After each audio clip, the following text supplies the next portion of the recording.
I'm QS Cassius Kusienya from the State Department of Housing and Urban Development.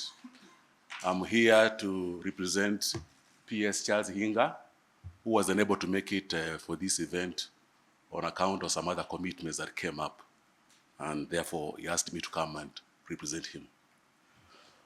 Our distinguished guests, ladies and gentlemen, good morning.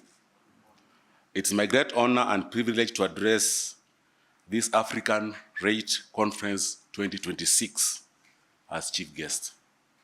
I thank the REITs Association of Kenya under the able leadership of Chairman Geoffrey Odundo and Organizing Committee Chairperson Paul Kavuma for the kind invitation and for the excellent work in convening this timely gathering.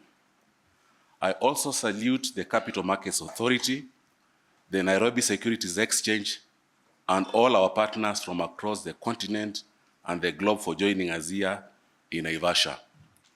Your presence signals a shared commitment to unlocking the enormous potential of real estate investment trusts as a catalyst for Africa's housing and urban development agenda.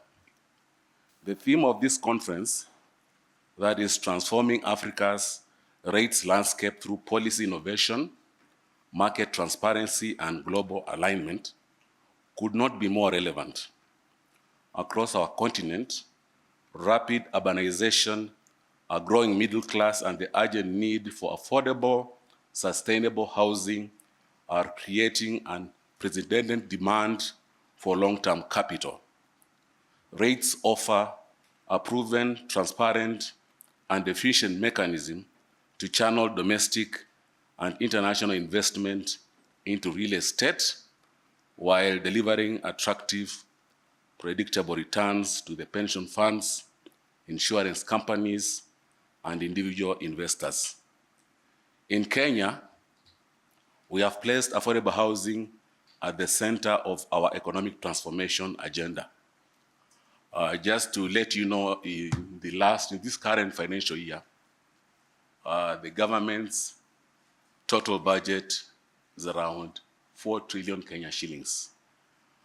Out of the 4 trillion Kenya shillings, the development expenditure is 10% of that for the national government as well as the county government, which brings it to about 400 billion. Out of the 400 billion, a third of that, around about 123 billion, has been channeled into affordable housing program.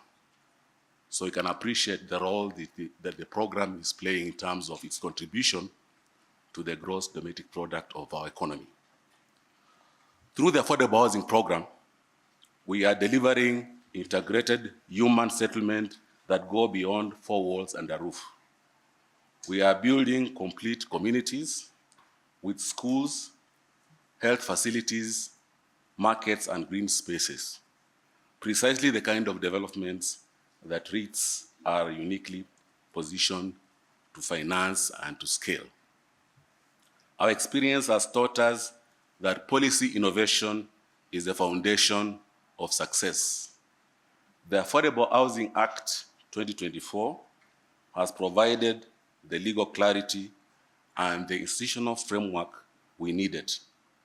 The transition from the earlier specially permitted procurement procedure to the milestone model of delivery of housing has reduced unit costs, shortened delivery timelines, and ensured inclusion of the social housing components. These reforms mirror exactly the kind of regulatory and tax incentives that this conference will discuss today. Incentives that can make REITs not just viable, but the preferred vehicle for institutional capital across Africa. We are equally committed to market transparency and data-driven decision-making. The launch of the REITs Best Practices Guidelines and the REITs Valuation, Rating, and ESG Reporting, which I understand will be formally unveiled in session 1, is a milestone we welcome wholeheartedly. Accurate performance matrices Standardized ESG disclosure and robust benchmarking will give investors the confidence they need to deploy capital at scale. Infrastructure REITs, in particular, represent a massive opportunity. From telecommunication towers to logistics parks and green buildings, we must create clear policy, tax, and regulatory pathways that allow these critical assets to be held and traded through REIT structures. The American Tower panel that follows this address will explore exactly these pathways, and I look forward to the practical recommendations that will emerge. Ladies and gentlemen, global alignment is not an option, it is a necessity. By harmonizing REITs regulations across the continent, learning from the mature markets of the United States, Europe, and Asia, and facilitating cross-border listing, we can create a single liquid African REIT market.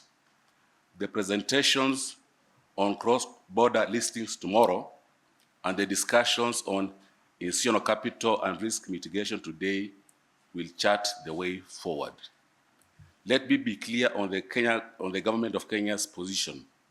We stand ready to partner with you. We will continue to refine tax incentives, streamline approval processes, and support the development of secondary markets so that REITs units become accessible to ordinary Kenyans and Africans. The Boma Yangu platform, the Kenya Mortgage Refinancing Company, and the work of the Affordable Housing Board are already demonstrating how private-public collaboration can accelerate delivery. REITs will be the next frontier in this journey. I therefore urge every delegate, regulators, investors, developers, and professionals to use these 3 days to move from dialogue to concrete action. Let us leave Naivasha with a clear 2026-2030 roadmap that includes harmonized regulatory frameworks, tax reforms and that recognize REITs as vehicles for affordable housing and infrastructure, mandatory ESG integration in line with IFRS S1 and S2, and practical mechanisms for cross-border capital flows.